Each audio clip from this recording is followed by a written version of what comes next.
Sebelum acara kita mulai, marilah kita baca dengan bacaan basmalah. Bismillahirrahmanirrahim.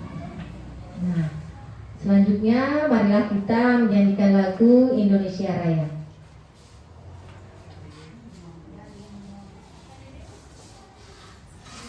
Hadirin dipersilakan untuk berdiri.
Hadirin dipersilakan duduk kembali. Nah, terima kasih. Acara selanjutnya itu sambutan dari Ibu Kepala Sekolah SDN 23 Rana. Kepada Ibu dipersilakan.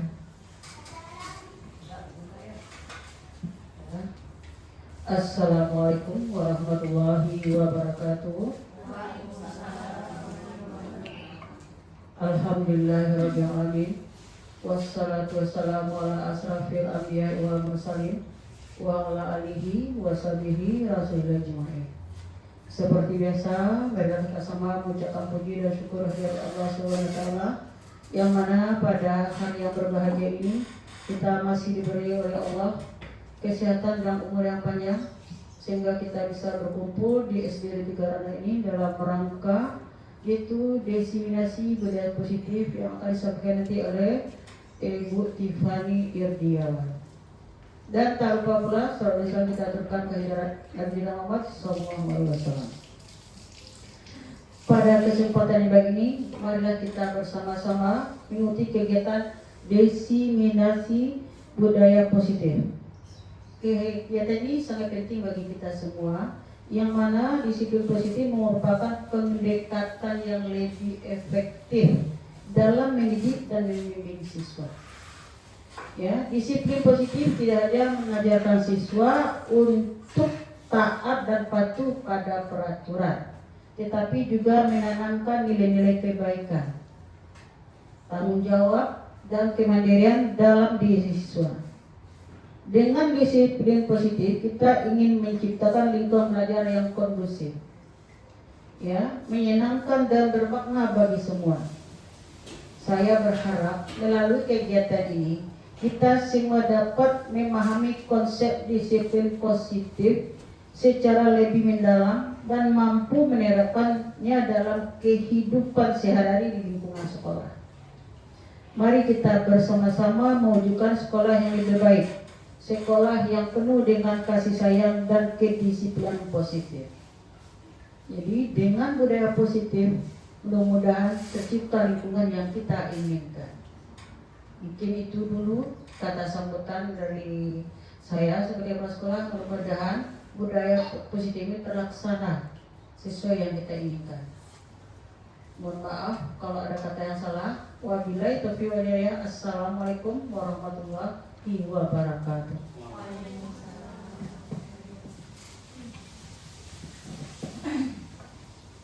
Terima kasih kepada Ibu Kepala Sekolah atas sambutannya. Semoga dengan materi tentang disiplin positif ini membawa dampak positif di sekolah, di masyarakat, dan dimanapun berada. Semoga penerapan budaya positif akan terus lanjut dimanapun berada. Ada materi selanjutnya akan disampaikan oleh Ibu Tiffany. Pada Ibu Tiffany dipersilakan. Bismillahirrahmanirrahim. Assalamualaikum warahmatullahi wabarakatuh. Alhamdulillahirrahmanirrahim. Assalatu wassalamu ala asyrofil anbiya'i wal mursalin wa ala alihi wa ashabihi rasulillah ajma'in. Asyhadu an la ilaha illallah wa asyhadu anna Muhammadar Rasulullah. Yang saya hormati Ibu Kepala Sekolah dan Bapak Ibu guru hebat yang hadir pada kegiatan ini, yaitu menyukseskan salah satu aksi nyata pada modul 1.4, yaitu tentang diseminasi budaya positif Bapak Ibu. Memang ini salah satu tugas pada kegiatan pendidikan guru penggerak. Namun setelah kami pertimbang kembali, bertanya-tanya sendiri kenapa di antara beberapa modul budaya positif ini yang harus disosialisasikan. Nah, jadi walaupun ini tugas, ternyata ini juga maknanya penting untuk kita terapkan nanti di dalam dunia pendidikan. Nah, Bapak Ibu, sebelumnya di sini kita melihat terlebih dahulu pengertian disiplin dari Ki Hajar Dewantara, Bapak Pendidikan, yaitu di mana ada kemerdekaan, disitulah harus ada disiplin yang kuat. Sungguh pun disiplin itu bersifat self-disiplin, yaitu kita sendiri yang mewajibkan dengan sekeras-kerasnya. Tetapi itu sama saja, sebab jikalau kita tidak cakap melakukan self-disiplin, wajiblah penguasa lain mendisiplinkan diri kita. Dan peraturan demikian itulah yang harus ada di dalam suasana yang merdeka. Ki Hajar Dewantara. Oke, pada materi ini Bapak Ibu nanti akan ada 6 topik yang akan kita bahas, yaitu yang pertama tentang disiplin positif dan nilai-nilai kebajikan universal. Yang kedua ada teori motivasi, hukuman, dan penghargaan restitusi. Selanjutnya keyakinan kelas, restitusi segitiga restitusi, restitusi tentang 5 posisi kontrol, dan kebutuhan dasar manusia dan dunia berkualitas. Mungkin Bapak Ibu juga sudah melihat disiplin positif, budaya positif ini pada PMM. Nah, semoga pada kegiatan hari ini semakin paham makna dari kegiatan di sini. Yang pertama kita akan membahas tentang disiplin positif dan nilai-nilai kebajikan universal.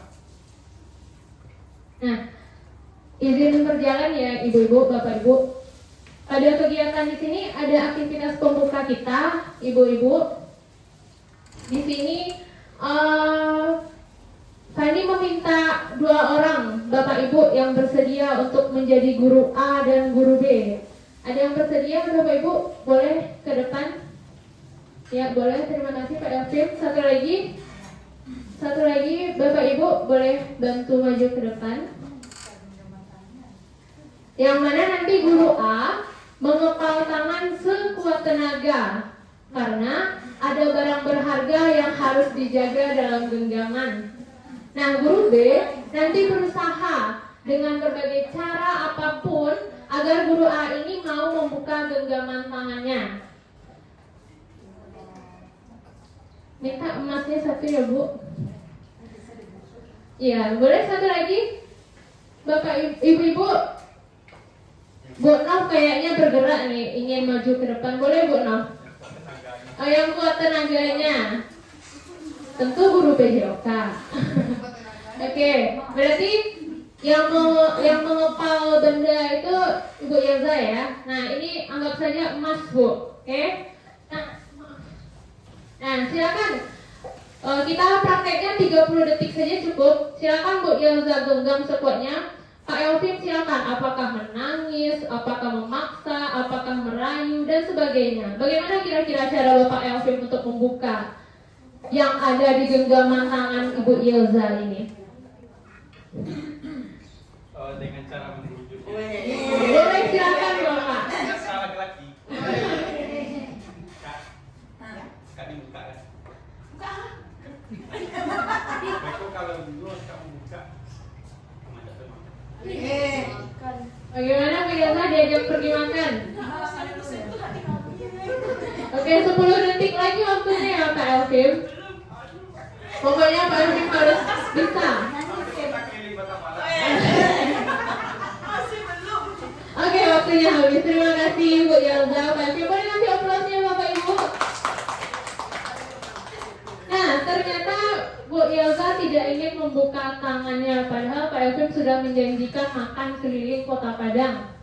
Kenapa itu kira-kira, Bapak Ibu? Bu Yelza tidak mau membuka tangannya, padahal sudah dirayu loh. Apa? Kenapa Bu? Caranya kurang sesuai ya.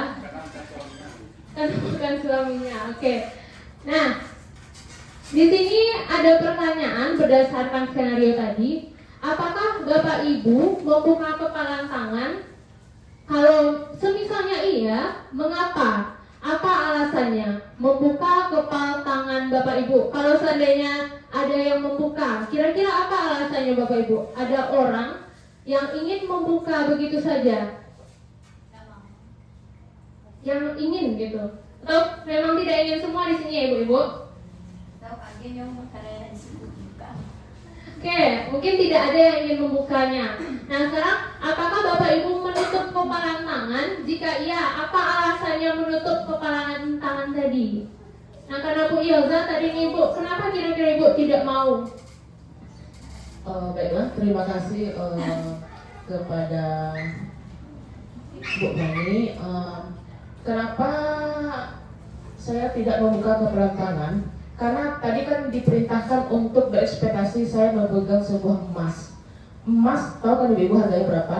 Nah, tahu kan? Nah, jadi sementara di sisi lain Pak Ipip adalah orang lain.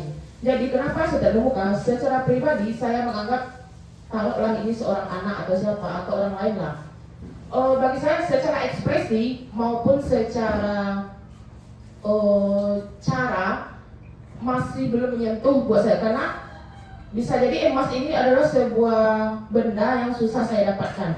Jadi kalau dilihat secara ekspresi, Pak Epin belum terlalu memerlukan sepenting atau sedarurat itu gitu. Mungkin dengan iba atau menangis mungkin bisa jadi saya buka kepala tangan saya.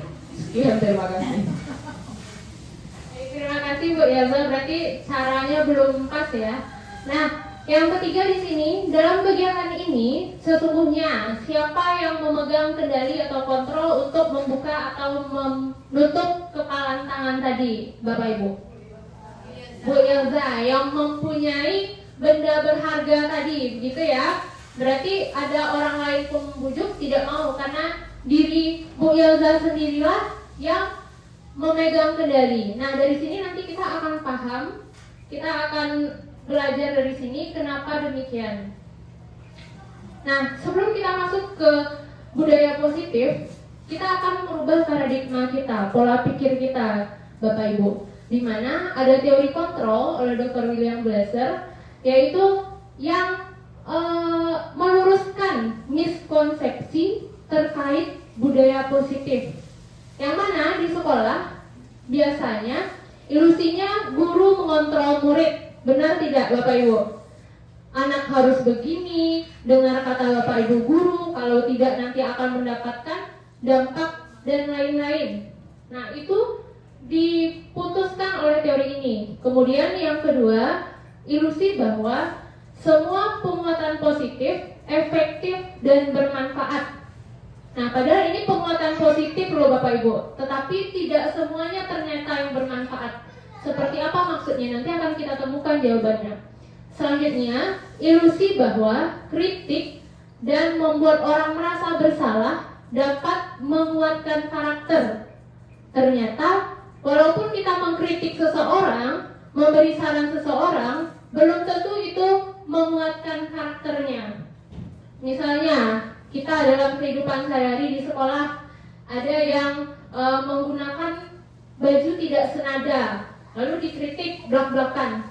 Pak, itu bajunya nggak cocok dong, warnanya. Nah, menurut kita kan itu sebaiknya diperbaiki biar besok lebih tampilannya lebih rapi begitu. Nah, ternyata bagi orang tersebut dia merasa tersudutkan. Nah, ternyata itu belum maksimal pada teori ini. Dan selanjutnya, ilusi bahwa orang dewasa memiliki hak untuk memaksa. Kok mentang-mentang awak gadang kan Bapak Ibu, yang ketek anak-anak harus nurut sama awak. Ternyata itu belum sesuai Bapak Ibu, miskonsepsi. Bagaimana seorang bisa berubah dari paradigma stimulus respon kepada pendekatan teori kontrol? Di sini, bila kita ingin membuat kemajuan perlahan, sedikit-sedikit, ubahlah sikap atau perilaku Anda. Namun, bila kita ingin memperbaiki cara-cara utama kita, maka kita perlu mengubah kerangka acuan kita. Ubahlah bagaimana Anda melihat dunia, bagaimana Anda berpikir tentang manusia, ubahlah paradigma Anda, skema pemahaman, dan penjelasan aspek-aspek tertentu tentang realitas. Oke, kita akan merubah paradigma kita di sini Bapak Ibu. Di sini ada stimulus respon dan teori kontrol. Bisa kita baca bersama-sama Bapak Ibu. Stimulus respon ini secara umum menyamaratakan kebutuhan manusia. Anak itu semuanya sama, melihat hal yang sama. Biasanya yang sering awak ucapkan Bapak Ibu, si A saja bisa, awak kok tidak bisa.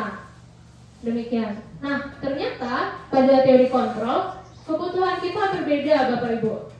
Seperti Bu Yelza sekarang membuka laptop, pada sudut pandang Pak Elvin, yang terlihat apa Pak?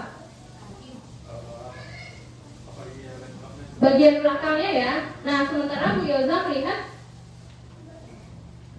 apa yang ada itu Bu, tukang sulap.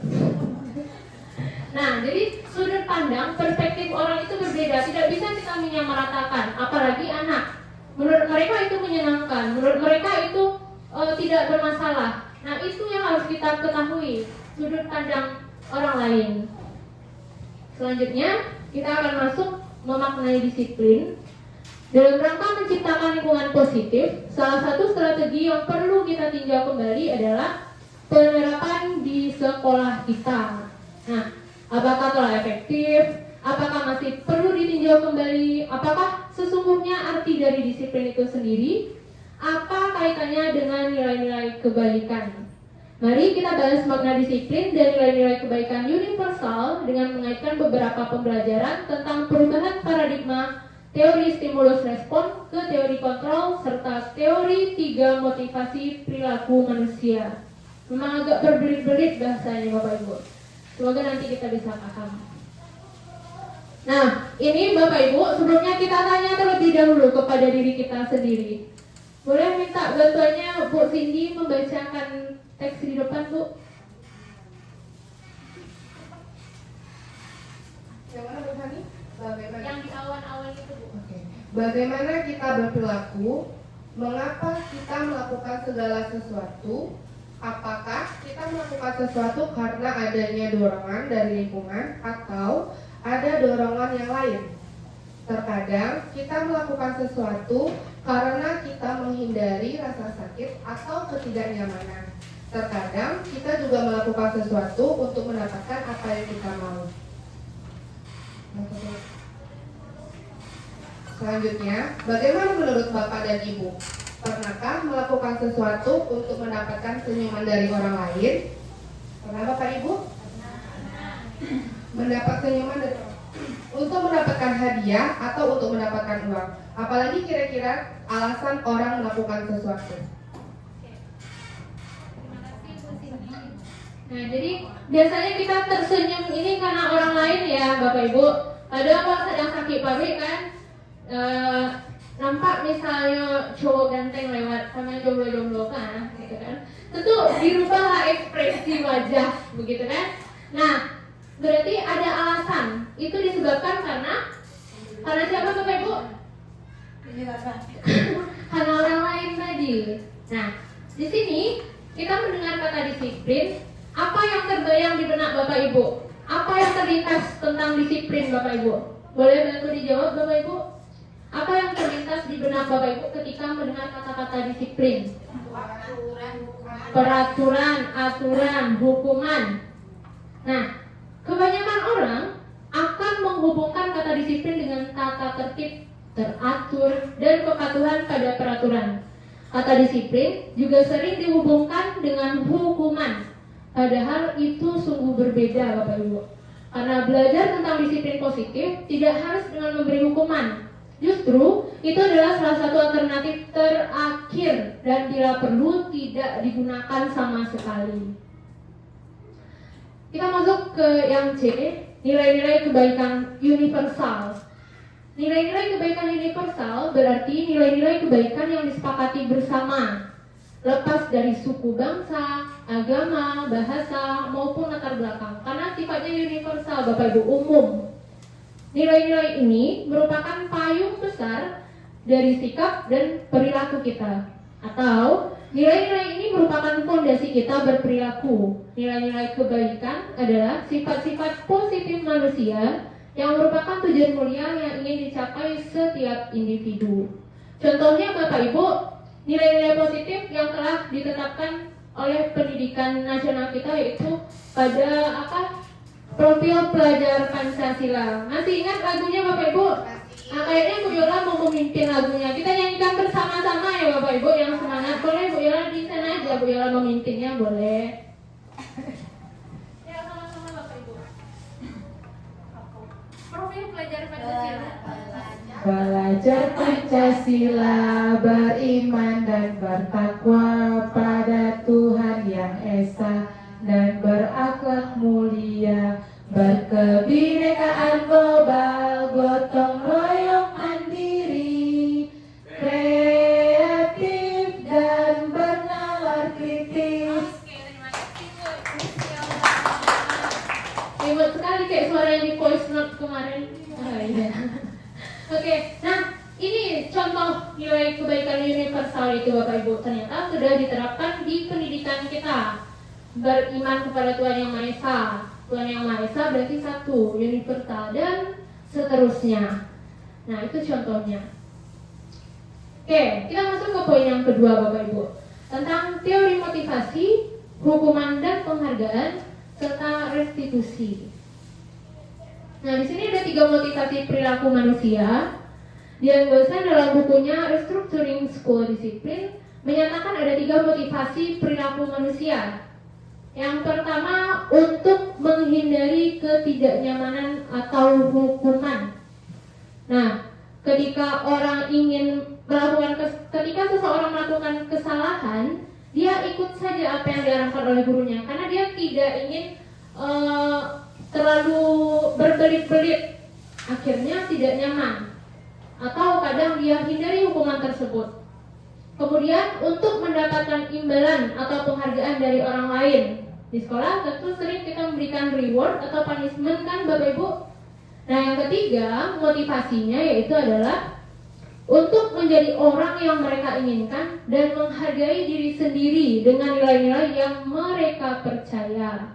Nah jadi seharusnya nilai ketiga inilah, nilai yang ketiga, poin yang ketiga inilah yang harus dilakukan oleh manusia. Sudah nampak gambaran arahannya kemana arahnya disiplin positif ini Bapak Ibu? Masih bayang-bayang ya Bu Nok? Masih terbayang-bayang abu-abu Bu Nok? Masih abu-abu, oke. Masih abu-abu. Pertanyaannya sekarang, bagaimana cara kita sebagai guru untuk menanamkan disiplin positif yang positif ini kepada murid-murid kita? Nah, akan kita bahas di sini. Jadi ada 3, hukuman, konsekuensi, dan restitusi. Ada yang pernah mendengar kata restitusi Bapak Ibu? Belum? Ada, maaf. Dari Bu Fani. Dalam menjalankan peraturan ataupun keyakinan kelas sekolah, bila mana ada satu pelanggaran, tentunya sesuatu harus terjadi. Untuk itu, kita perlu meninjau ulang tindakan penegakan peraturan atau keyakinan kelas sekolah kita selama ini. Tindakan terhadap suatu pelanggaran pada umumnya berbentuk hukuman atau konsekuensi. Benar Bapak Ibu? Di sekolah kita sering memberikan hukuman atau konsekuensi. Benar Bu Kepala Sekolah? Iya ya Bu ya. Nah oke, benar. Nah sekarang kita lihat restitusi. Boleh bantu dibacakan Ibu Putri?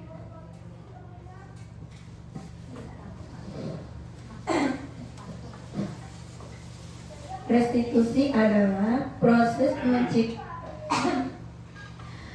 menciptakan kondisi bagi murid untuk memperbaiki kesalahan mereka, sehingga mereka bisa kembali pada kelompok mereka dengan karakter yang lebih kuat. Itu menurut Gosen 2004. Restitusi juga merupakan proses kolaboratif yang mengajarkan murid untuk mencari solusi untuk masalah mereka dan membantu murid berpikir tentang orang seperti apa yang mereka inginkan dan bagaimana mereka harus memperlakukan orang lain. Itu menurut Gilson Gosen 1906.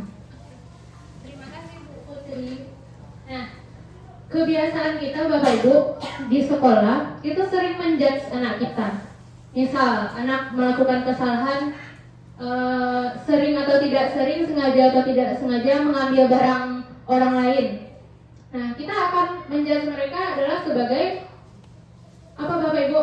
Pencuri, maling. Maling awak. Ini awak jadi maling. Pancilo awak yo.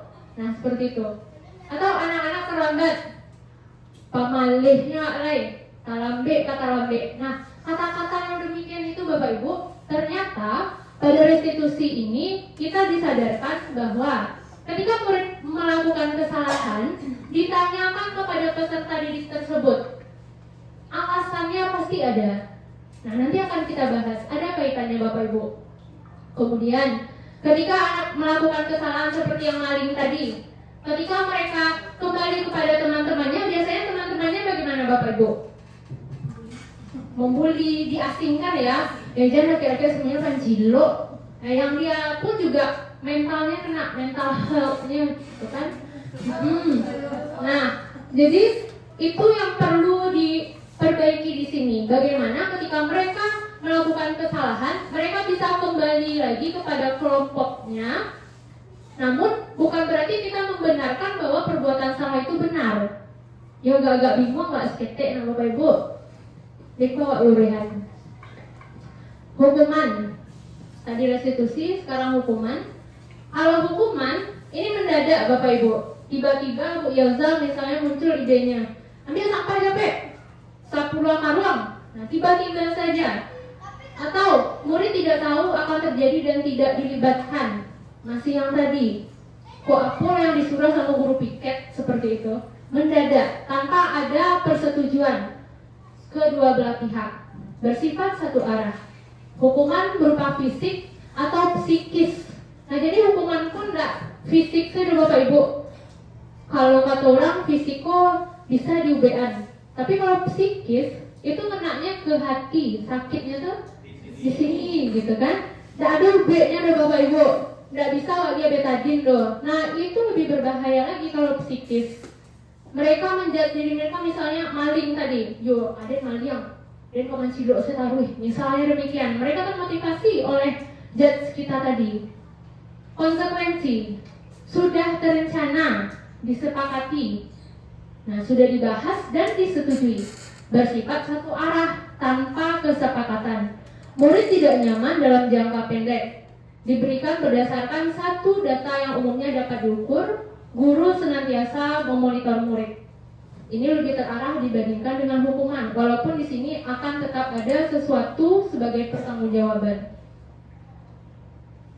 Nah, kemudian di sini dihukum oleh penghargaan. Nah, alur modelnya tuh Bapak Ibunya penghargaan, tapi dihukum oleh penghargaan tersebut. Boleh bantu baca Bu Dewi?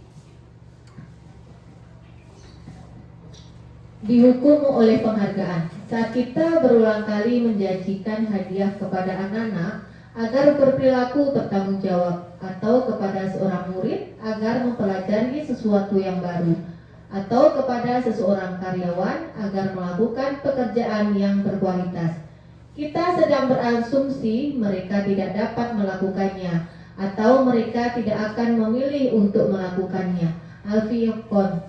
Alfihon, Panished by Reward 1993, wawancara AICD Annual Conference Maret 1995, mengemukakan baik penghargaan maupun hukuman adalah cara-cara mengontrol perilaku seseorang yang menghancurkan potensi untuk pembelajaran yang sesungguhnya.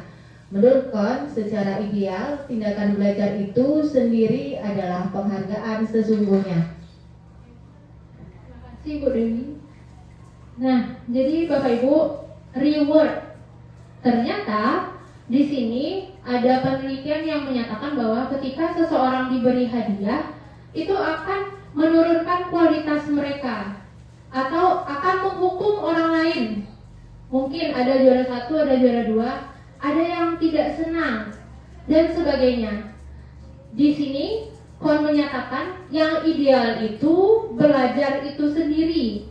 Itu yang penghargaan sesungguhnya. Artinya ketika dia belajar sendiri atas kemauannya sendiri, itulah sesungguhnya penghargaan atas diri dia. Seperti anak kelas 1 misalnya Bu Nom.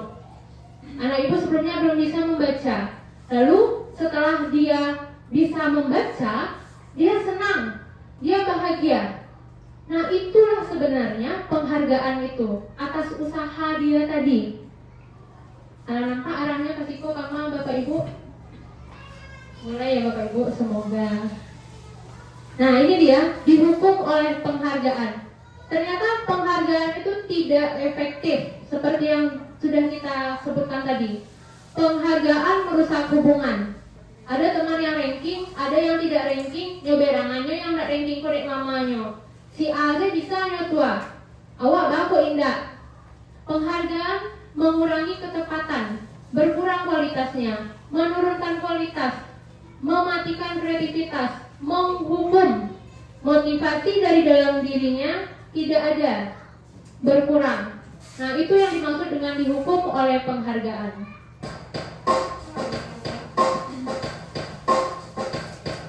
Oke, sebentar ya Pak Ibu.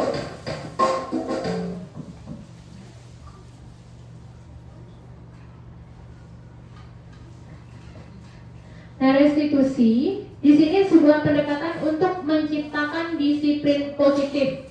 Nah, kita sudah masuk kepada materi disiplin positifnya Bapak Ibu. Restitusi membantu murid menjadi lebih memiliki tujuan disiplin positif dan memulihkan dirinya setelah berbuat salah.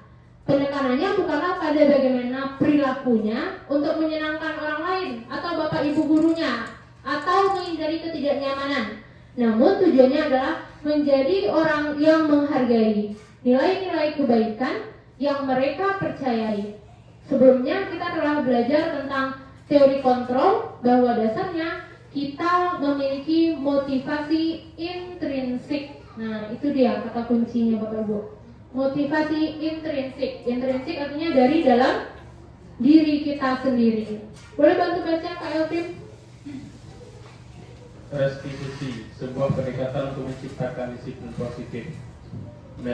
Melalui restitusi, ketika murid berbuat salah, guru akan menanggapi dengan cara yang memungkinkan murid untuk membuat evaluasi internal tentang apa yang dapat mereka lakukan untuk memperbaiki kesalahan mereka dan mendapatkan kembali harga dirinya. Restitusi menguntungkan korban, tetapi juga menguntungkan orang yang telah berbuat salah. Ini sesuai dengan prinsip dari teori kontrol William Glasser tentang solusi mana menang-menang. Terima kasih. Nah, restitusi. Jadi Bapak Ibu, setelah kita melihat hukuman, kemudian apa lagi tadi Bapak Ibu? Restitusi, konsekuensi. Kira-kira Di mindset Bapak Ibu, yang baik adalah apa? Oke, restitusi. Luar biasa, ini belum selesai loh Bapak Ibu, sudah paham? Kita sudahi saja. Jangan bilang ya. Oke. Ciri-ciri restitusi yang membedakannya dengan program disiplin lainnya. Kita minta Ibu kepala sekolah kita ya, Ibu-ibu. Boleh, Bu? Iya. Ciri-ciri restitusi yang membedakannya dengan program disiplin lainnya. Satu, restitusi bukan untuk menembus kesalahan, namun untuk belajar dari kesalahan. Restitusi memperbaiki hubungan. Restitusi adalah tawaran, bukan paksaan. Restitusi menuntut untuk melihat ke dalam diri. Restitusi mencari kebutuhan dasar yang mendasari tindakan. Restitusi diri adalah cara yang paling baik.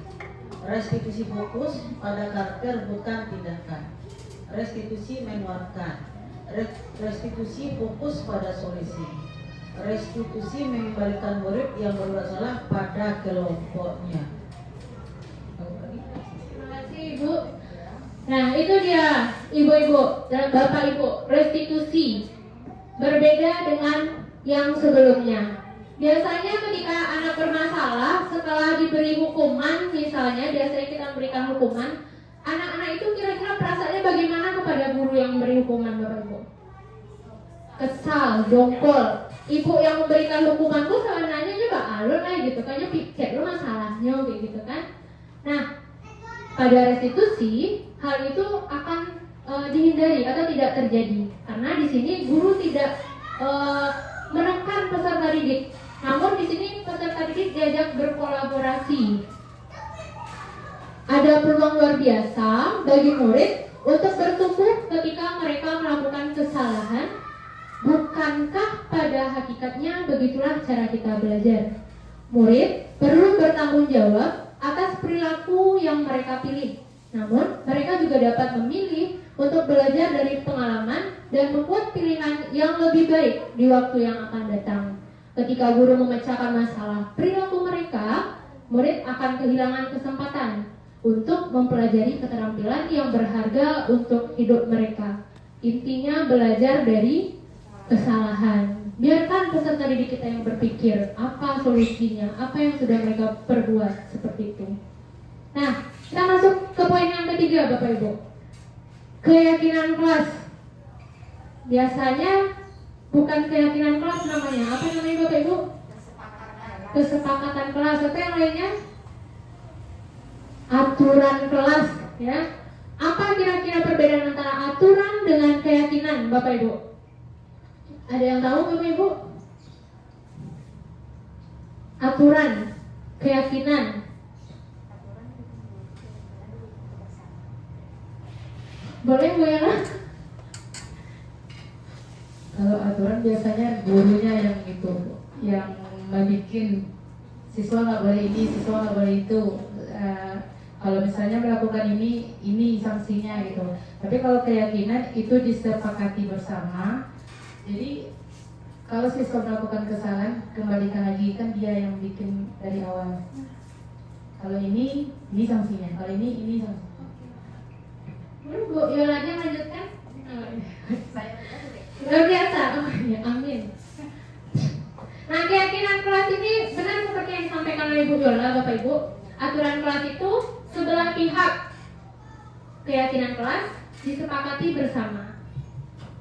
Nah, mengapa keyakinan kelas? Mengapa tidak peraturan kelas? Sudah dijawab oleh Bu Yola. Misalnya begini Bapak Ibu, di jalan raya, Bapak Ibu pernah mengendarai motor kan? Atau sudah punya mobil semua? Amin. Nah, ketika kita di jalan raya, kita itu biasanya menggunakan helm. Kira-kira Bapak Ibu, kenapa kita menggunakan helm? Karena peraturan melindungi kepala. Nah, ada dua jawaban di sini. Untuk peraturan melindungi kepala. Peraturan berarti ini ya, menjaga diri. Kalau untuk peraturan itu kira-kira dilaksanakan karena terpaksa, karena Nah, sementara kalau karena keselamatan, berarti itu ada kesadaran dari diri sendiri. Nah, itulah yang dimaksud dengan keyakinan, Bapak Ibu. Yang mana kita yakin jika kita tidak menggunakan helm itu berbahaya. Karena ada keyakinan dari intrinsik kita, dari dalam diri kita, bukan karena orang lain, sehingga kita tidak keberatan dalam melaksanakannya. Itulah keyakinan kelas tadi. Perbedaannya, keyakinan kelas ini abstrak, peraturan kelas itu rinci. Keyakinan kelas berupa pernyataan-pernyataan universal, tidak detail dia. Pernyataan keyakinan kelas senantiasa dibuat dalam bentuk positif. Keyakinan kelas hendaknya tidak terlalu banyak sehingga mudah diingat dan dipahami semua warga kelas. Bersedia meninjau kembali keyakinan kelas dari waktu ke waktu. Nah, ini dia prosedur pembuatan keyakinan kelas, Bapak Ibu. Yang mana yang pertama, kita mempersilakan warga sekolah atau murid-murid di sekolah atau kelas untuk bercurah pendapat tentang peraturan yang perlu disepakati di sekolah atau di kelas. Jadi disiplin positif ini bisa di kelas, bisa di sekolah tujuannya ya Bapak Ibu. Nah, kita di sini akan coba curah pendapat ya Bapak Ibu. Kira-kira curah pendapatnya boleh Bapak Ibu buat nanti. Apa yang hendak Bapak Ibu lakukan di dalam kelas? Seandainya kita sekarang berposisi sebagai peserta didik, ya Bapak Ibu, boleh minta tolong Pak Ustadz PPG. Nah, di sini kita akan curah pendapat. Apa seandainya kita sebagai peserta didik, kita akan membuat suatu keyakinan kelas, apa yang akan kita sampaikan pada keyakinan kelas kita? Boleh Bapak Ibu bikin di sticky notes yang dibagikan oleh Ustadz PPG kita. Nanti kita tempel ke depan.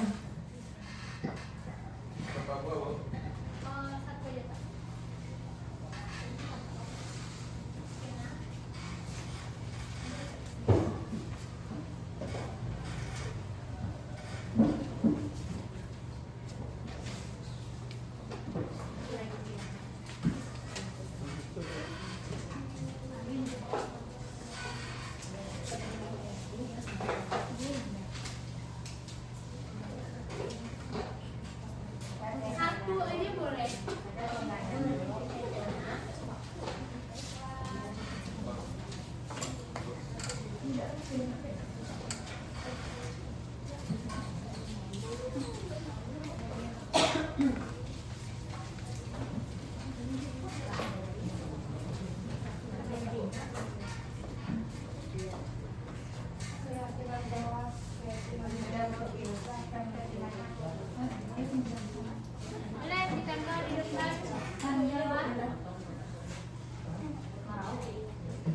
Boleh ditempel di depan. Ya, jadi posisi kita sebagai peserta didik nih, kita akan membuat keyakinan kelas di awal semester. Nah, apa kira-kira ya? Ya boleh punya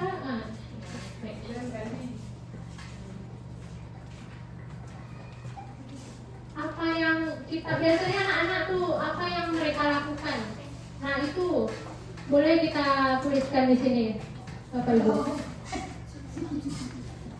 Tidak boleh mencuri, tidak boleh memperhatikan guru, tidak boleh berisik, tidak boleh buang sampah sembarangan. Nah, apa kira-kira biasanya? Ini juara satunya Bu Miss Yola ya.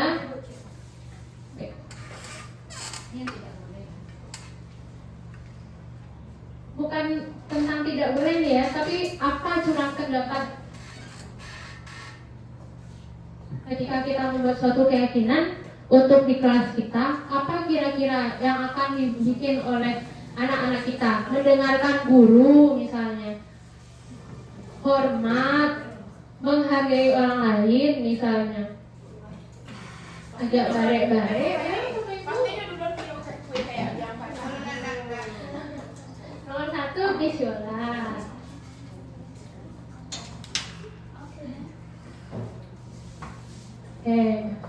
Waktunya 10 detik lagi ya Bapak Ibu. 10, 9, 8. Satu saja ya Bapak Ibu.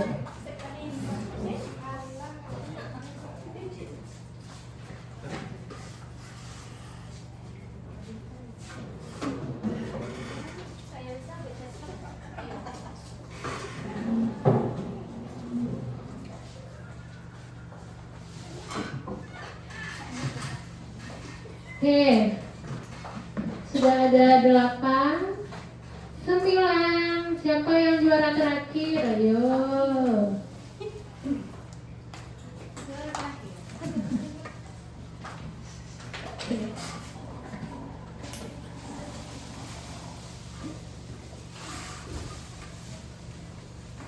Oke, nah jadi seperti ini Bapak Ibu, kita meminta anak untuk curah pendapat. Apa kira-kira yang akan kita terapkan di kelas kita anak-anak? Bikin di kertas, nanti boleh ditempel di depan atau ditulis langsung di papan tulis, boleh. Nah, cara yang kedua adalah mencetak semua masukan-masukan warga sekolah atau murid di papan tulis atau di kertas besar, di mana semua anggota kelas sekolah bisa melihat hasil curahan tadi. Nah, sudah kita lakukan seperti Ibu yang di dalam gambar sini juga. Yang ketiga, susunlah keyakinan kelas sesuai prosedur pembentukan keyakinan sekolah atau kelas. Gantilah kalimat-kalimat dalam bentuk negatif menjadi positif. Kalimat negatif berarti kalimat yang bagaimana kira-kira Bapak Ibu? Nah, mengandung kata-kata. Ini ada 2 contoh ya.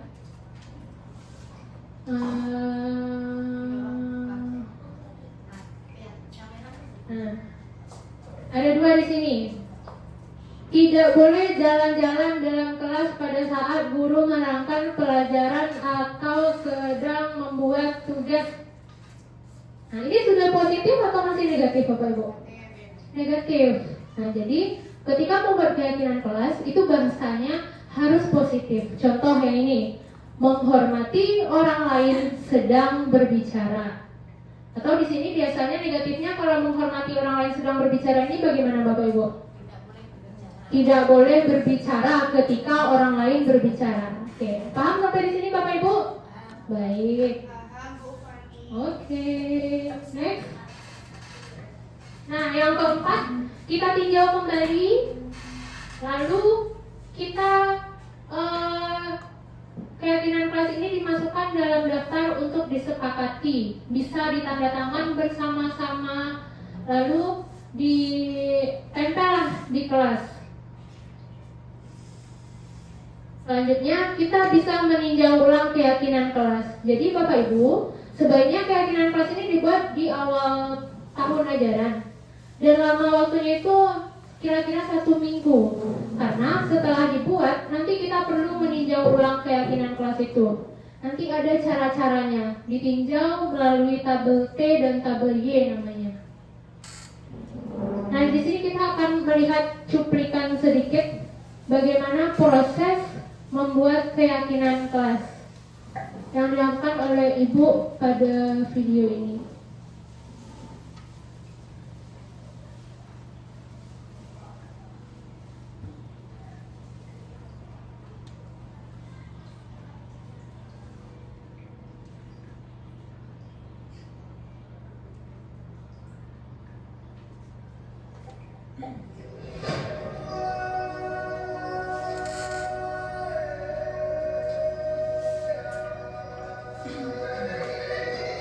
Curah pendapat sama seperti yang kita lakukan tadi Bapak Ibu.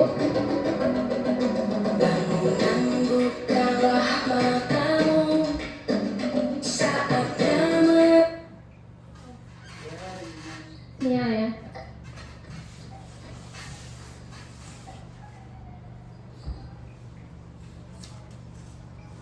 Sebentar ya Bapak Ibu.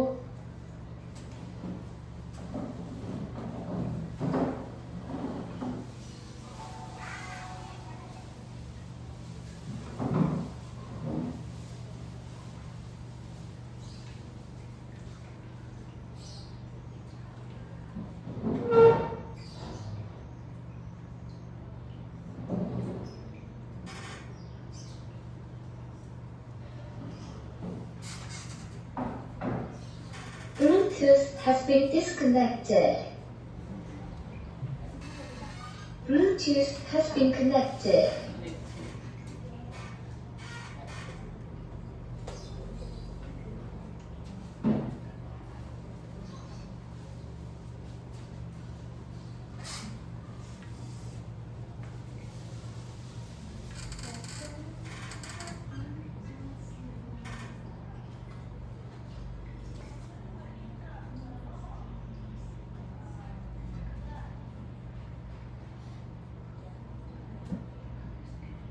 Yang bermasalah Bapak Ibu, kita skip saja.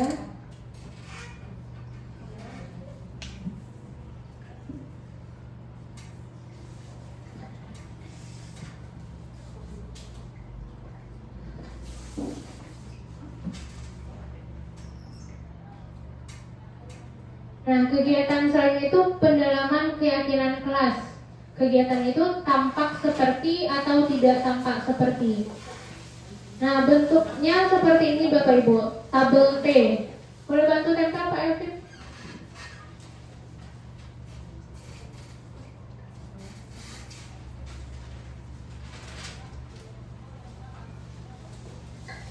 Tampak seperti berarti apa yang boleh tampak di dalam kelas dan apa yang tidak boleh tampak seperti di dalam kelas. Tampak seperti kira-kira apa yang boleh tampak di dalam kelas Bapak Ibu? Dalam kelas nih, Bapak Ibu menginginkan anak yang bagaimana? Saling tolong menolong. Nah, ini dia untuk tindak lanjutnya itu, pendalamannya itu yang boleh nampak di dalam kelas adalah saling tolong menolong. Yang tidak boleh tampak adalah berkelahi dengan teman. Jadi ini salah satu bentuk tindak lanjut tabelnya itu ya Bapak Ibu. Satu lagi Pak, di bawahnya aja Pak, yang kertas satu lagi. Nah ini dia ya Bapak Ibu, tabel T tadi.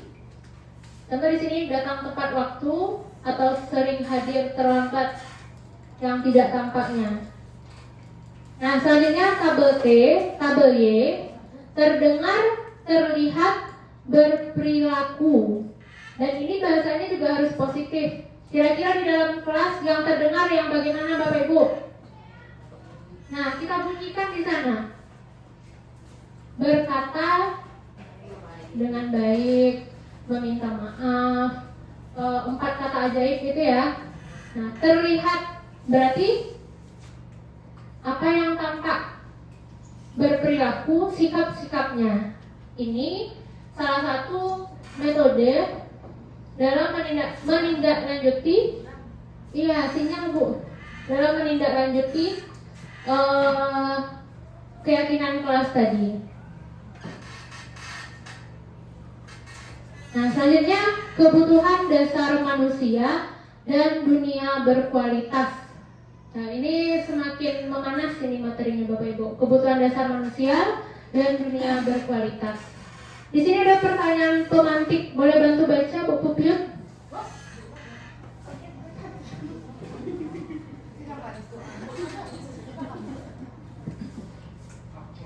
Pertanyaan pemantik.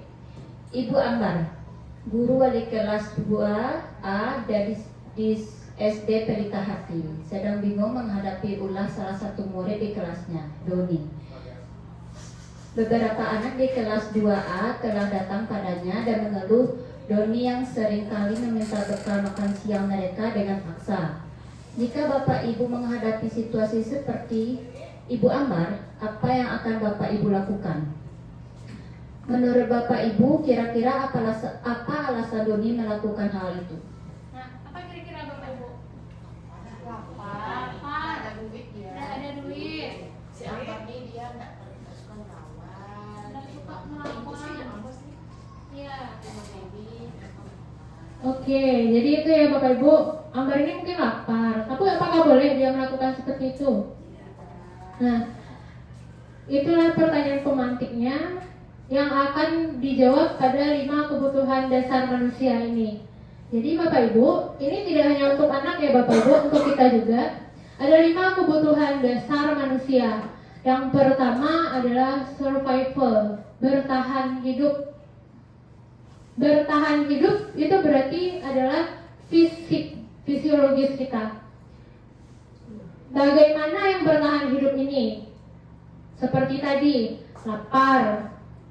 Atau bertahan hidup, bagaimana cara Bapak Ibu mempertahankan hidup?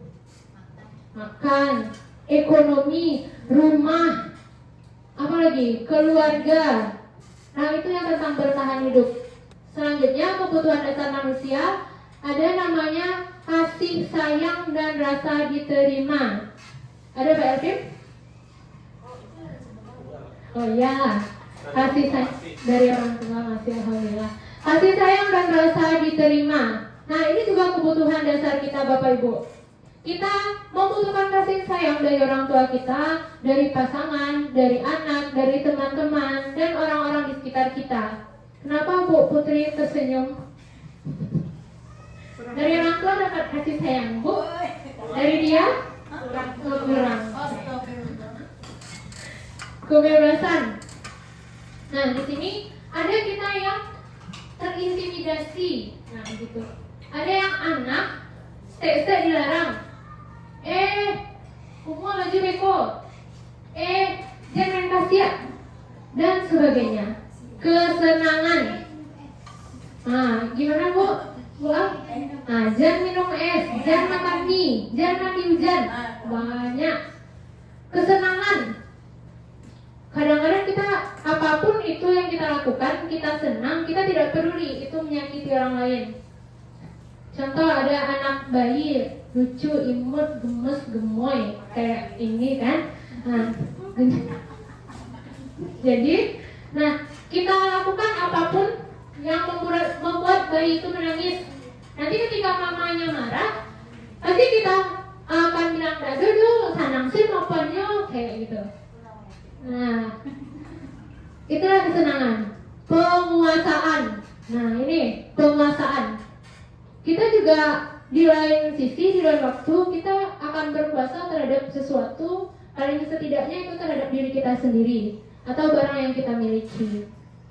Nah, apa pengaruhnya kebutuhan dasar ini dengan budaya positif?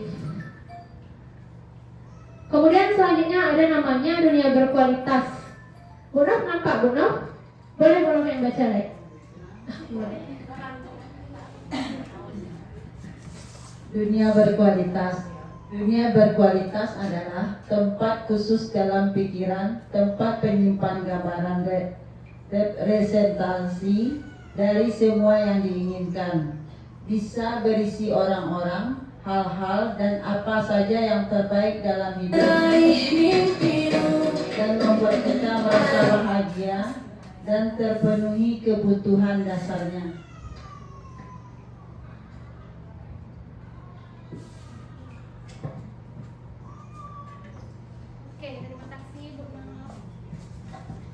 Nah, itu dia dunia berkualitas. Jadi kalau dunia berkualitas ini yang menurut kita, impian kita Bapak Ibu. Pasti Bapak Ibu punya impian. Dunia berkualitas Bapak Ibu adalah mempunyai rumah yang harganya 1M. Ya Bu Elza? Oto 10. Amennya barang Bu Elza? Ayam Mika barang? Salah. Nah, seperti itu. Kita punya impian dunia berkualitas, itu tergantung diri kita, bukan karena orang lain. Kalau dunia berkualitas ini, sebentar ya Bapak Ibu, ini memang agak banyak ranjaunya.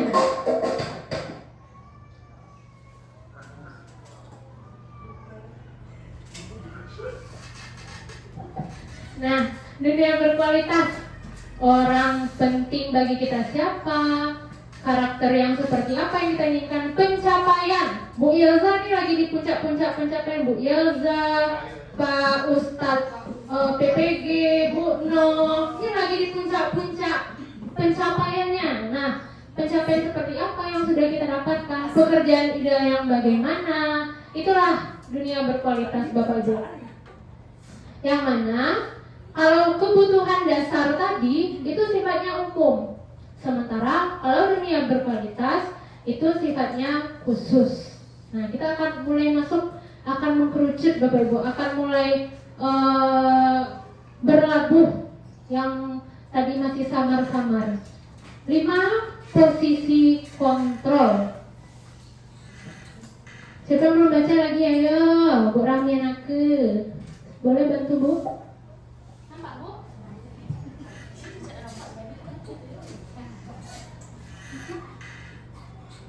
Jane Gosen dalam bukunya Restitution, Restructuring School Discipline 1998 mengemukakan bahwa guru perlu meninjau kembali penerapan disiplin di dalam ruang-ruang kelas mereka selama ini. Apakah telah efektif? Apakah berpusat memerdekakan dan memandirikan murid? Bagaimana dan mengapa?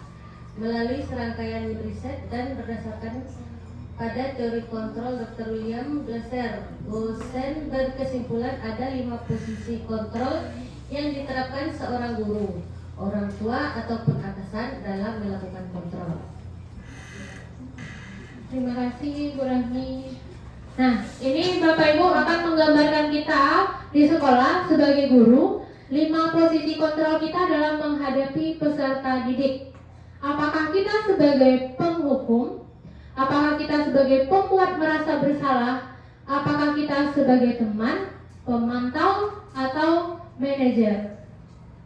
Penghukum biasanya sifatnya fisik, verbal, nada suara tinggi, melotot, jari menunjuk, menghardik, murid marah, dan mendendam akibatnya. Murid tersakiti secara fisik atau psikis. Bisa nampak tulisannya Bu Af? Nah, boleh bantu baca Bu Af nih, agak apa nih nampaknya kalau di sekolah? Tadi nampak kan? Yang mana? Boleh dibacakan Dibaca, yang dari atas. Ya, suara penghukum. Memberi Patuhi aturan saya. dari atas ya. Ya. Memberikan hukuman fisik atau verbal. Yang di tengah Bu. Oh, tengah ya. Penghukum, patuhi aturan saya atau awas. Nah, Atau apa? Kamu selalu saja salah. yang mana Bu? Selalu, Yang mana Bu? selalu pasti selalu yang terakhir selesai. Terlambat lagi, pasti terlambat lagi. Selalu datang terlambat. Kapan bisa datang tepat waktu? Awak dia baru naik, patang awak, ini awak dia lihat. Nah, itu penghukum Bapak Ibu. Kira-kira ini patut tidak kita berdayakan di sekolah Bapak Ibu? Kita kurang tepat, bahkan tidak tepat ya Bapak Ibu. Nah, selanjutnya pembuat merasa bersalah. Di sini menggunakan keheningan, bersuara lebih lembut, nada suara memelas, halus, sedih, bahasa tubuhnya merapat pada anak sambil lesu. Akibatnya, murid merasa tidak nyaman, bersalah, atau rendah diri. Murid merasa tidak berharga, merasa menjadi orang yang gagal. Murid menahan perasaan. Nah, boleh nih Bu, Miss Yola nih yang lembut-lembut suaranya. Coba Miss. Baca kalau Miss, dialognya Miss. Membuat merasa bersalah. Iya. Ibu sangat kecewa sekali dengan kamu. Berapa kali ibu harus memberitahu kamu ya? Gimana coba kalau orang tua kamu tahu kamu?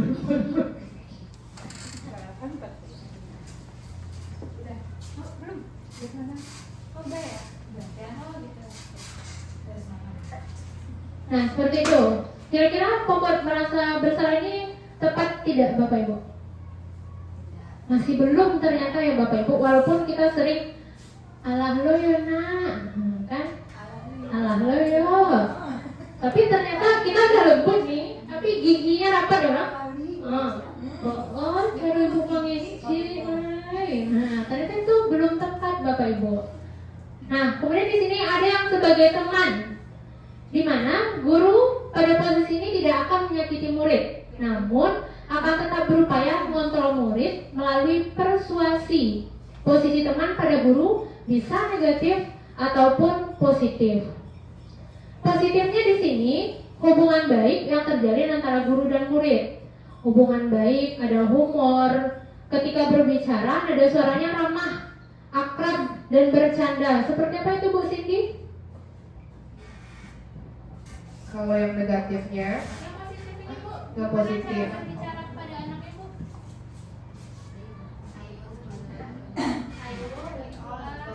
ayo bantulah demi Bapak ya. Ayo ingat tidak bantuan Ibu selama ini. Ya, sudah kali ini tidak apa-apa, nanti Ibu bantu bereskan. Seperti itu kalau sebagai teman. Namun, ketika guru menjadi teman, ada dampak negatifnya Bapak Ibu. Bila suatu saat guru tersebut tidak membantu, murid akan kecewa dan berkata, saya pikir Bapak Ibu teman saya, ternyata saya sama guru lain pokoknya, gitu kan. Mereka sudah berharap lebih kepada kita. Murid hanya akan bertindak untuk guru tersebut. Efektif hanya untuk guru tersebut. Kepada guru yang lain, mereka tidak akan melakukan. Murid akan tergantung pada guru tersebut. Nah, kira-kira kalau posisi kontrol teman ini bagaimana Bapak Ibu? 50-50 ya. Oke. Nah, selanjutnya pemantau. Memantau berarti mengawasi, bertanggung jawab atas perilaku orang-orang yang diawasi. Posisi pemantau berdasarkan pada peraturan dan konsekuensi. Seorang pemantau sangat mengendalikan perhitungan, catatan, data yang dapat digunakan sebagai bukti atas perilaku seseorang. Posisi pemantau sendiri berawal dari teori stimulus respon yang menunjukkan tanggung jawab guru dalam mengontrol murid. Guru tidak menunjukkan suatu emosi yang berlebihan, menjadi marah atau membuat merasa bersalah. Peraturannya apa? Apa yang telah kamu lakukan? Sanksi atau konsekuensinya apa? Nah, hasilnya murid paham konsekuensi yang harus dijalankan karena telah melanggar salah satu peraturan sekolah. Namun, murid tetap tidak dibuat nyaman. Terakhir, manajer. Pada posisi manajer ini, Bapak Ibu, ada mahkotanya ini, kenapa ya kira-kira? Nah, guru berbuat sesuatu bersama dengan murid, mempersilahkan murid mempertanggungjawabkan perilakunya, memiliki keterampilan di posisi teman maupun pemantau. Suara guru sebaiknya tulus. Murid di sini menjadi pribadi yang mandiri, merdeka, bertanggung jawab, mencari jalan keluar atas permasalahannya. Nah, suara manajer ini boleh bantu dibaca Bu Dewi?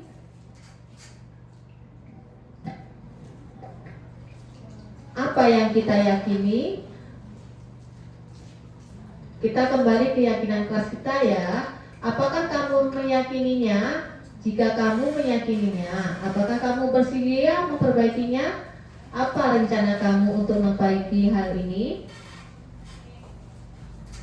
Nah, itu dia, manajer. Jadi dari 5 posisi kontrol tadi Bapak Ibu, penghukum, sebagai teman, sebagai manajer, sebagai apa lagi tadi Bapak Ibu?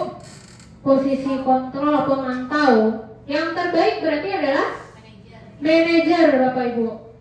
Nah, akan ada hubungannya dengan segitiga restitusi. Ini yang terakhir ya Bapak Ibu, semangat ya. Oke, nah segitiga restitusi pasti di sini ada 3. Menstabilkan identitas, menanyakan keyakinan, validasi tindakan yang salah. Menstabilkan identitas artinya ketika peserta didik melakukan kesalahan Bapak Ibu, kita meyakini kepada peserta didik bahwa semua manusia itu pasti pernah melakukan kesalahan. Jangankan kamu, ibu pun juga pernah kok melakukan kesalahan. Nah, jadi peserta didik di sini tidak terintimidasi Bapak Ibu, bahwa dia tahu semua manusia pernah melakukan kesalahan. Namun dari kesalahan tadi itu kita belajar validasi tindakan yang salah. Contoh tadi, siapa tadi yang mengambil makanan teman tadi, siapa Bapak Ibu? Si Doni ya. Nah, ketika dia mengambil makanan temannya tadi, ada 5 kebutuhan dasar yang tidak terpenuhi. Kemudian kita validasi tindakan dia yang salah. Padahal kamu bisa lebih baik dari itu, seperti meminta kepada ibu atau membicarakannya kepada teman, atau ketika saya terapkan pada si Razi ini, solusinya katanya pinjam uang teman. Jadi tidak harus kita melakukan kesalahan walaupun kebutuhan dasarnya tidak terpenuhi. Apakah ekonominya? Apakah dia hanya ingin temannya marah sehingga dia seperti orang yang berkuasa, penguasa, atau dia senang melihat temannya sedih. Kemudian yang terakhir, menanyakan keyakinan kelas. Apa keyakinan yang sudah kita laksanakan, kita percayai? Nah, di sini kita akan melihat, mudah-mudahan bisa dilihat ya Bapak Ibu, ini video yang terakhir biar bisa kita lihat praktik nyatanya.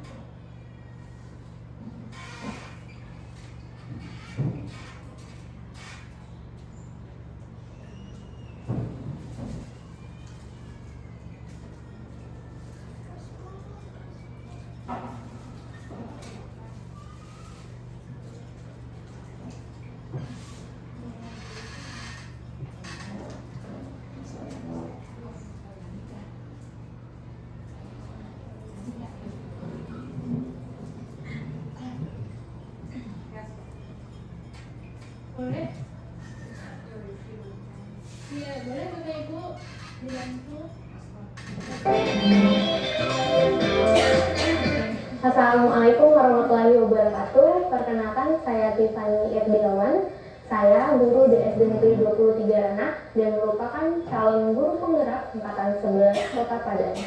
Saya akan melakukan praktik segitiga restitusi dan berikut videonya. Selamat menyaksikan.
Selamat siang Rizky. Selamat siang, Bu.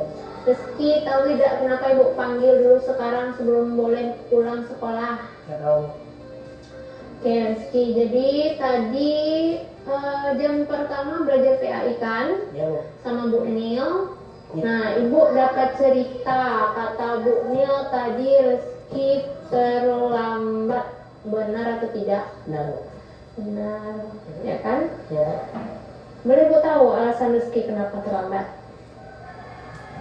Untuk apa? Bangun sholat. Bangun sholat. Ya. Tidak sholat subuh berarti? Ya. Astagfirullahaladzim. Jam berapa tidurnya tadi malam? Malam 3:30. 3:30 pagi? Ya. Setiap hari tidur 3:30? Sekali saja. Biasanya tidur jam berapa? Jam 2. Jam 2, lalu? Jam 1. Berarti begadang ya sampai tengah-tengah malam? Kita mesti ngapain? Nonton TikTok. Nonton TikTok? Ya. Tidak bisa kan nontonnya siang atau sebelum jam 9? Karena harus sebetulnya siang. Jadi malamnya ngantuknya hilang gitu? Ya, Bu. Ibu tahu kita manusia ini tidak sempurna Rizky, termasuk ibu sendiri. Kadang-kadang kita melakukan kesalahan, Ya, Bu. tapi tidak selalu. Ibu pun juga terlambat sesekali. karena ada sesuatu yang penting lah ibu terlambat. Karena kita bisa mensiasatinya. Apa kira-kira cara agar Rizky tidak terlambat ke sekolah? Tidur lebih cepat, ya kan? Kalau kita tidur cepat, berarti nanti pagi-paginya tidak terlambat ke sekolah. Sekarang Rizky tidur setengah 4, di sekolah bagaimana? Ngantuk kan? Tadi Rizky bilang telah melanggar keyakinan kelas, ya. Kita sudah menyepakati keyakinan kelas kita kan? Ya, Bu. Dan Rizky tahu keyakinan kelas apa yang Rizky langgar? Disiplin sekolah. Disiplin waktu. Ya. Terlambat Rizky ke sekolah. Sementara keyakinan kelas itu kita buat untuk sama-sama kita patuhi. Rizky, ibu, oke, bisa Rizky perbaiki itu Rizky. Sama. Karena Rizky atau karena orang lain? Karena Rizky sendiri kan? Karena Rizky atau karena ibu? Karena Rizky sendiri. Masa depan Rizky belajar, perbaiki ke depannya. Iya, Bu. Ya. Iya, Bu. Oke, terima kasih. Sekarang silakan Rizky kembali ke rumahnya. Selamat siang Razi. Siang Bu. Razi, ibu sengaja sekarang menahan Razi terlebih dahulu sebelum pulang. Sebelumnya kira-kira Razi tahu tidak kenapa ibu tahan? Tidak, oke. Jadi Razi, tadi kebetulan di kelas kita kan ada yang kehilangan, ya kan? Ada 2 orang. Siapa? Aurel sama Ririn. Aurel sama Ririn. Nah, ibu mendapatkan aduan dari salah satu teman Razi. Katanya Razi di dalam kelas sendirian ketika jam istirahat dan melakukan sesuatu. Benar atau tidak? Boleh ibu tahu apa yang Razi lakukan? Boleh. Apa? Mencuri, Bu. Mencuri? Apa yang Razi curi? Uang, Bu. Uang? Uang saja? Sama pena. Sama pena. Uangnya berapa yang Razi curi? 2.000, Bu. Jadi Kurang lebih seperti itu prosesnya Bapak Ibu, sama saja ini di sini. Kalau Bapak Ibu mau melihat boleh dilihat YouTube Tiffany Irdiawan, like, comment, dan subscribe. Boleh. Gak apa-apa kok. Oke, yang terakhir Bapak Ibu di sini kita sampai di penghujung, kita ambil kesimpulan. Disiplin positif itu Bapak Ibu berasal dari diri kita sendiri, bukan karena keterpaksaan, bukan karena orang lain. Sehingga kita melaksanakannya dengan senang hati. Nilai-nilainya kita tahu, akibatnya karena siapa, apa yang akan terjadi. Sehingga disiplin positif ini adalah cara mendidik dan membimbing seseorang, terutama anak-anak, untuk berperilaku baik dan bertanggung jawab tanpa menggunakan hukuman fisik atau ancaman. Fokusnya adalah pada pengembangan karakter dan kemampuan diri seseorang, bukan hanya pada kepatuhan terhadap aturan. Kalaupun harus dilakukan hukuman tersebut, itu pilihan terakhir. Tidak mungkin misalnya mencilok pitih atau laptop 1M dibuat seperti itu, kan tidak mungkin kan Bapak Ibu. Mungkin tetap dibikin seperti ini, namun aturan hukuman tetap dilaksanakan sesuai dengan apa yang berlaku. Itu saja Bapak Ibu. Apa ada yang ingin ditanyakan? Oke, tidak ada. Baik, terima kasih. Semoga bermanfaat dan dapat diterapkan di sekolah, di kelas, dan di kehidupan sehari-hari. Mungkin sebelumnya ada penutup sedikit dari Ibu Kepala Sekolah kita. Sebelumnya saya akhiri. Terima kasih, dikembalikan kepada operator, kepada moderator. Assalamualaikum warahmatullahi wabarakatuh.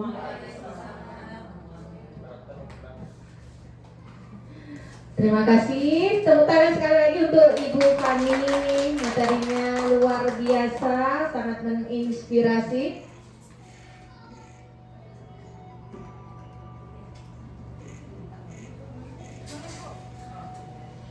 Nah, sebelum kita akhiri, ada kata sedikit dari Ibu Kepala Sekolah yang akan disampaikan kepada Ibu.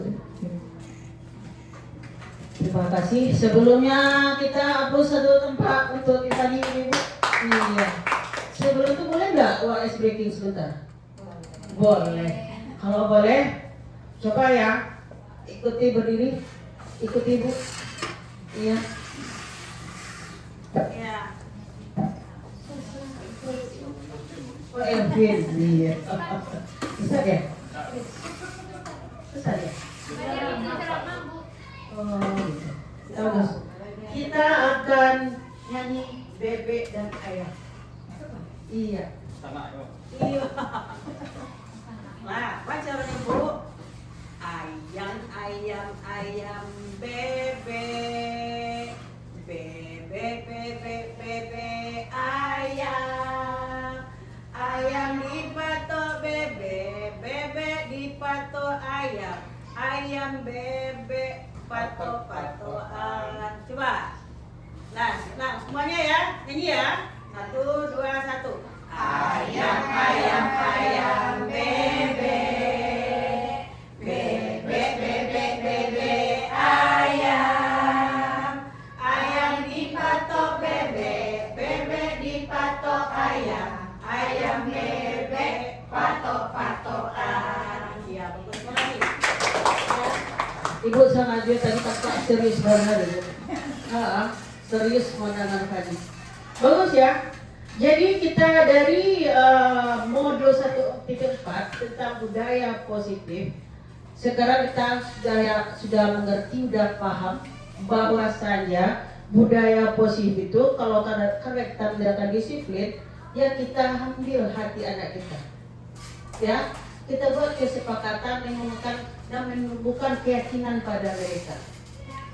Dari sana itu kita dapat itu yang manajer itu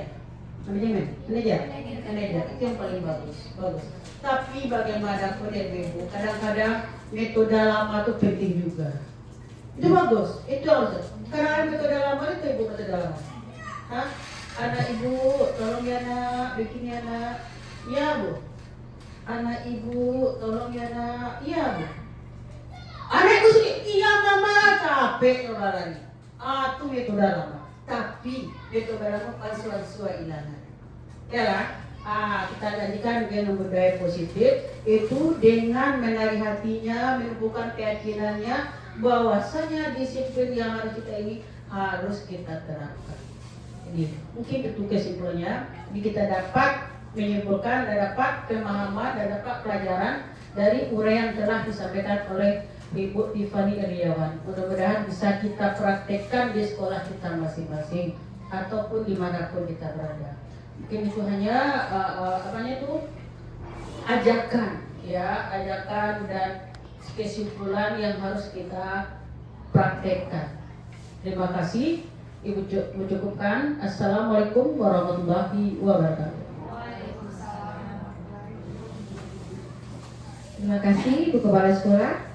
Nah, begitu ya Bapak Ibu materi yang telah disampaikan oleh Ibu Tiffany tentang diseminasi budaya positif. Budaya positif perlu kita terapkan di sekolah dan dimanapun berada. Tetapi jangan lupa disiplin itu dimulai dari diri kita sendiri, ya. Kalau diri kita sendiri itu sudah disiplin, insya Allah lingkungan sekitar kita pun juga melakukannya seperti itu juga. Nah, mohon maaf dan kurangnya saya akhiri. Assalamualaikum warahmatullahi wabarakatuh.